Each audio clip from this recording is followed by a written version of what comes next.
Hi, I'm Tim. Welcome to our channel and thanks for logging on. If you really enjoy these videos, please do me a favor and subscribe to our YouTube channel right here at Watchbox Reviews. I would appreciate it, and of course I promise to update daily. If you love this watch, you can see it and learn more on HYTwatches.com. Today we are discussing the kind of watch that I can say without reservation is exactly the kind of watch I'm into these days. An independent brand, a low volume product, and an innovative way of displaying the time.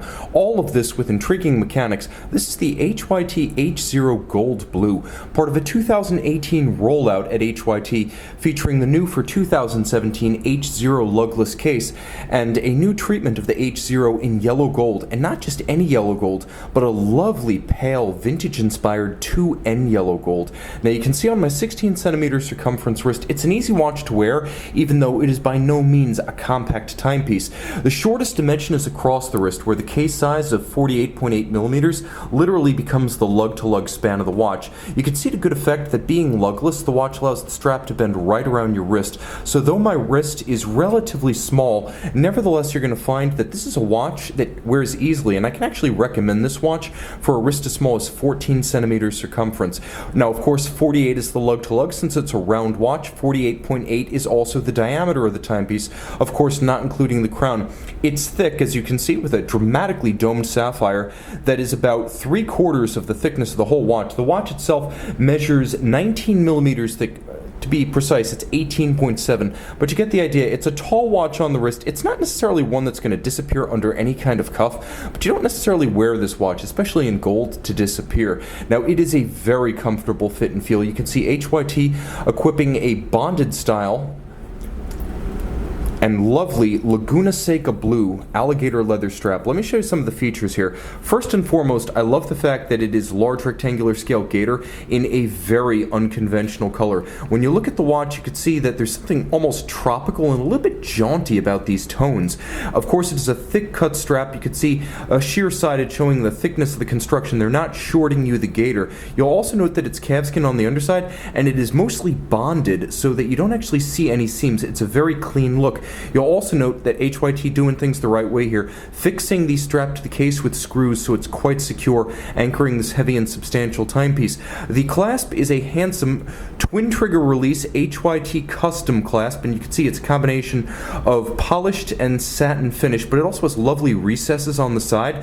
Twin trigger release, so this one can't pop open. It's titanium and satin finished internally, and look at this, there's a little push button micrometric adjustment system so you can fine tune on the wrist on the fly. I love that. No need for a tool. And of course the clasp is very substantial. They're not shorting you the gold here either. It's that same lovely 2N yellow gold tone. The case is a little bit difficult to describe because for the most part the case as we'd conventionally describe it is indistinguishable from the case back. You can see it's satin finished, but there's a large sapphire display on the case back and there is a large sapphire dome on the top. So the case is minimalist. This watch is mostly sapphire.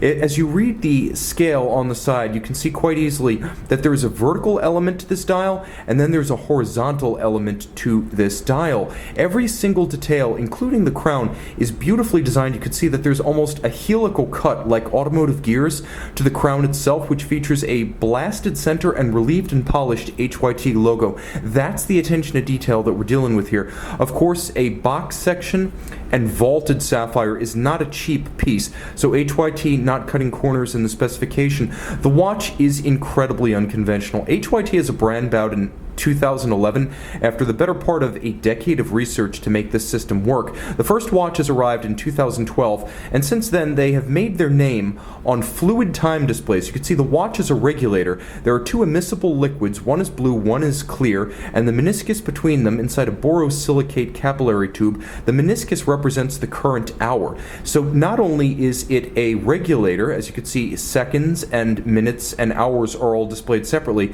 but first of all it works surprisingly quickly. Not only is it a regulator, but it is a retrograde. At the end of the 12 hours of travel to depicts 24 hours of time elapsed.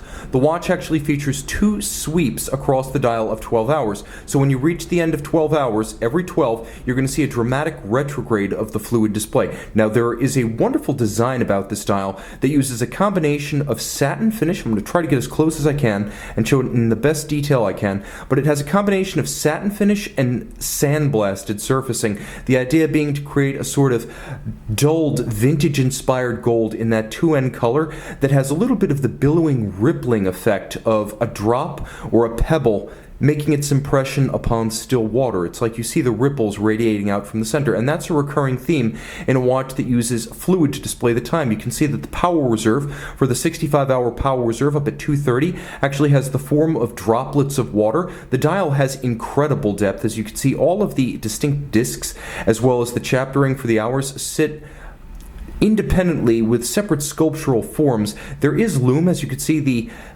seconds hand as well as the minutes hand are both loomed, and the watch features loom underneath the hour track as well. So we're going to get into that a little bit later and talk about some of the night aspects of the timepiece. When you turn it over, you can see that it's actually conventional, tried and true Swiss watchmaking. Mechanical watchmaking, this movement developed with the help of movement specialist Chronoode. They have the Harry Winston Opus series and the IWC Sidereal Scafusia. The patrimony is outstanding, but they're giving you lush Côte de Genève across the bridges in some aspects, satin finish in others, black polished screws, and as you can see, a full balance bridge for better shock absorbing qualities for the balance, which beats away at 28,800 vibrations per hour.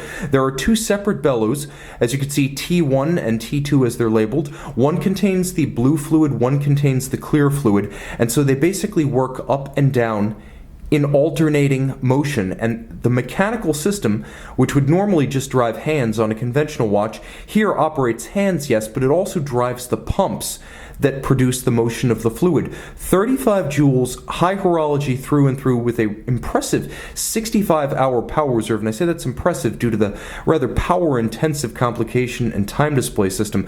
This is a wonderful watch that does everything right and does it by accomplishing everything differently. A brand I deeply love and wholeheartedly endorse. HYT is going places and doing different things. Rethinking the Swiss watch is not easy, but these guys have more than a head start, bringing technology from outside the watch industry, from high science into horology. I applaud it, I love it, and I'm cheering for these guys. Check them out at hytwatches.com. HYT H0 Gold Blue by Night. The regulator dial fully loomed, seconds included. You can see this one has a lovely loom disc underneath its capillary track, so you can even read the fluid hours by night.